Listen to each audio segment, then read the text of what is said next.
So what we're going to do today is we're going to talk about the streets of Philadelphia. And why am I starting this video on Camach Street? Probably a street you never heard of. Underneath this asphalt are wooden blocks. The horses walking on the bricks here would cause so much noise.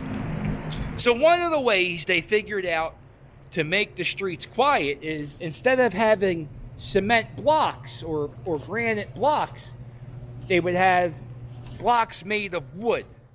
They lined the street with small wooden blocks, and when the horses would trot on them, it wouldn't make any noise. It was a really successful thing. It was a quieter street with the wooden blocks. Here's the problem.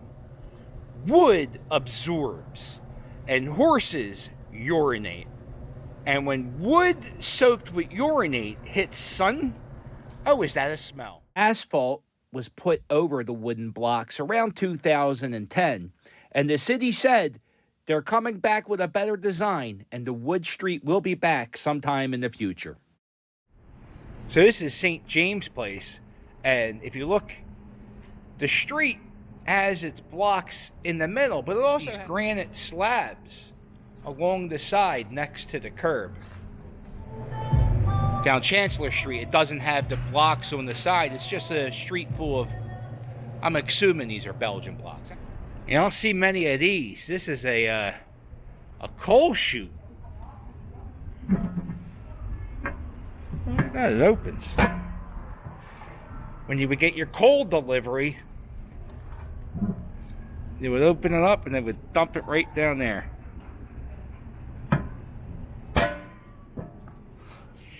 And this is Jessup Street. Now, the other streets we saw had Belgian blocks, granite slabs.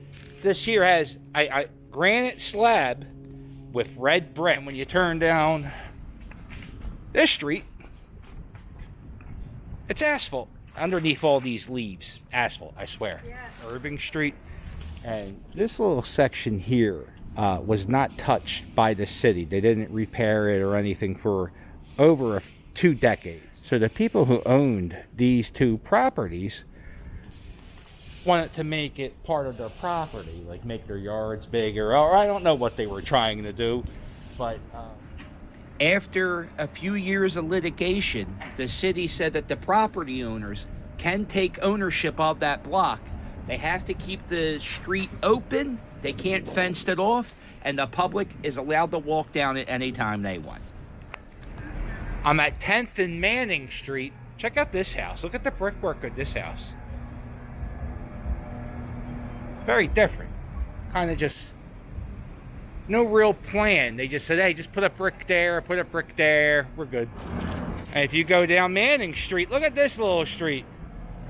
Problem, because if you own one of these houses and you have a problem with your pipes, they got to make these things. They're called Plumber Patches.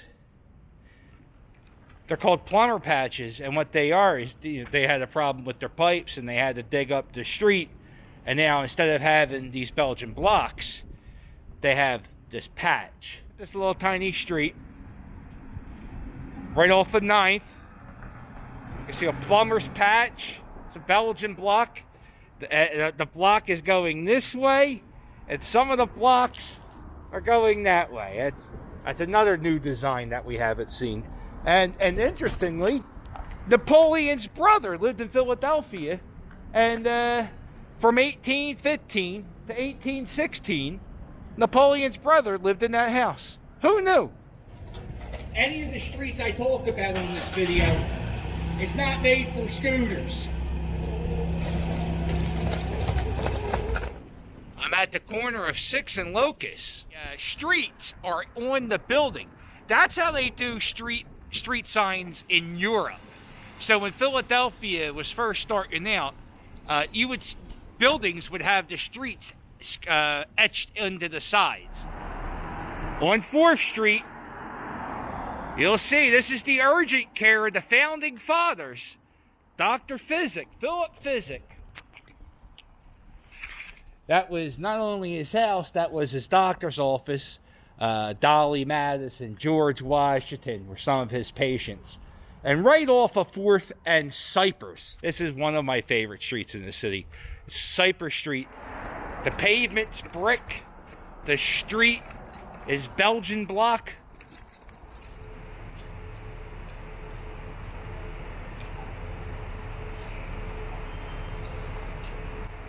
And you get to look at these cool little kangaroo statues. It's a very quiet street, but it's hands down one of the most beautiful streets in the city. Yeah, look at this squirrel. We hand feed them. Oh, do you? Wow. Yeah, they seem like not really afraid of humans. Yeah. Yeah. Not only do you have a black squirrel, you have a Belgian block street.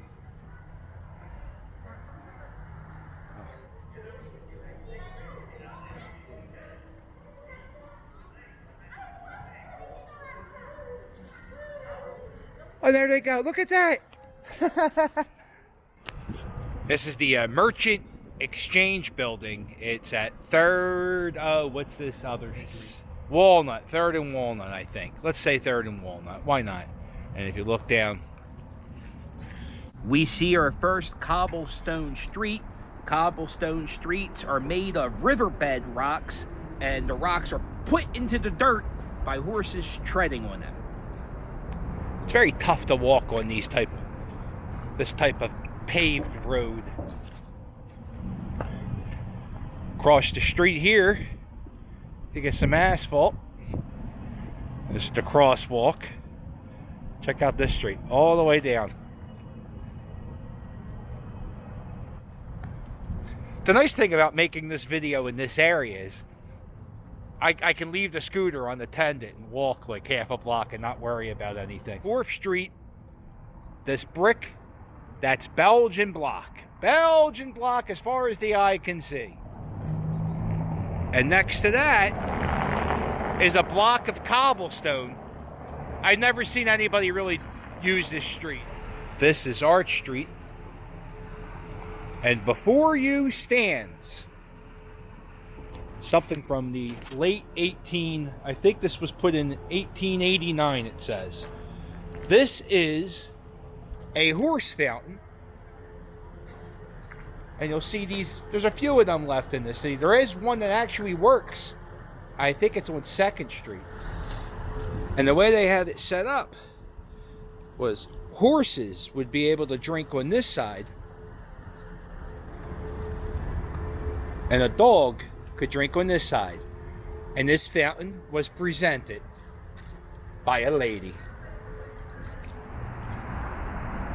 This is Paddy's Pub. This is the bar. The bar from It's Always Sunny in Philadelphia is named after.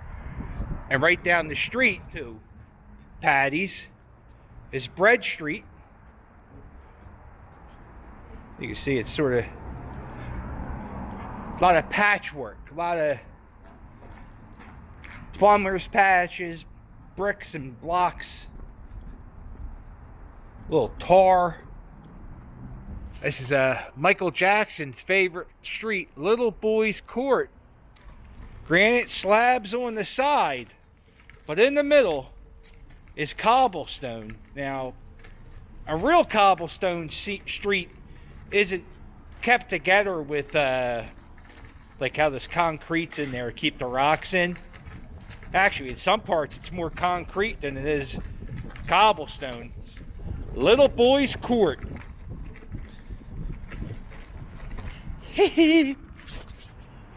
That is Christ Church. This is the church where the founding fathers went to go worship God.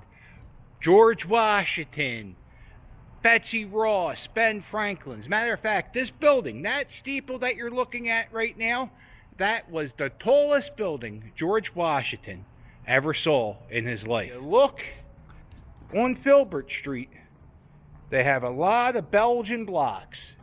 And this is my favorite street in the city. I just love the way this street looks. At the end of this street, when we get a little bit closer, I'm going to show you why this street's so incredible. These are just regular Belgian blocks, but then when you get here, the street's paved in these blue bricks Goes all the way down.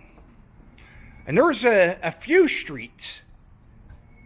They're called blue streets. There's a few blue streets in the city of Philadelphia. Pretty awesome. I can't really...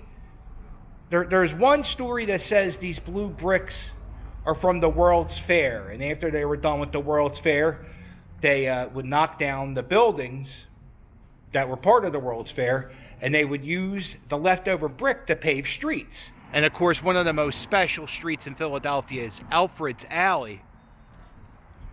This is the oldest residential street in America, and if you look down, we got ourselves a Cobblestone Street. Oh, they got some leaves here. Let's get up a little bit.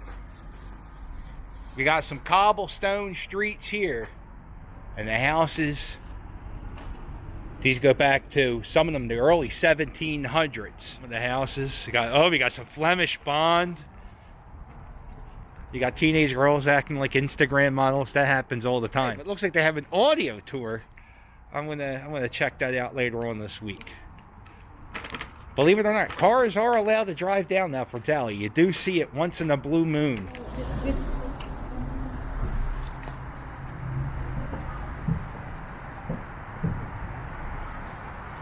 Where Vine Street turns into Vine Street meets Front Street. And look at this brick pattern here, where the street kind of bends. It has this interesting...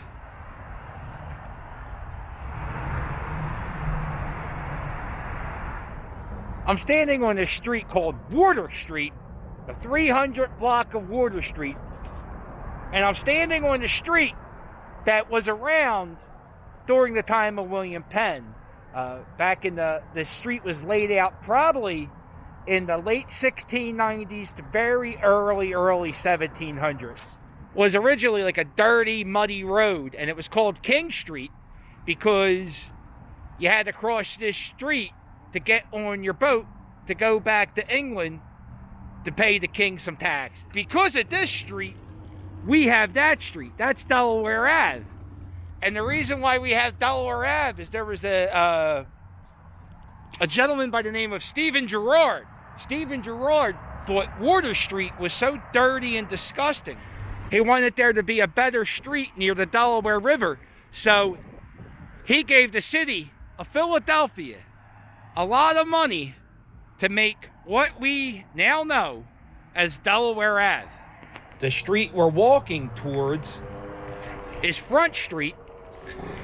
And the reason why we have Front Street and not First Street is because Quakers are the ones who founded the city, and they can't have anything called First because God's first, so they call it Front.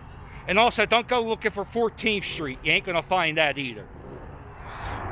Hey, everybody singing this song.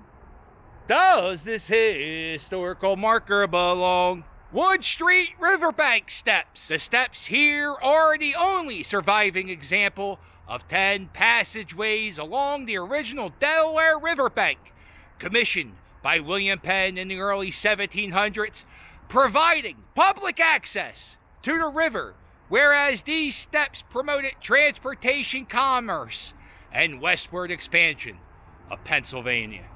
Absolutely, this belongs. Yo!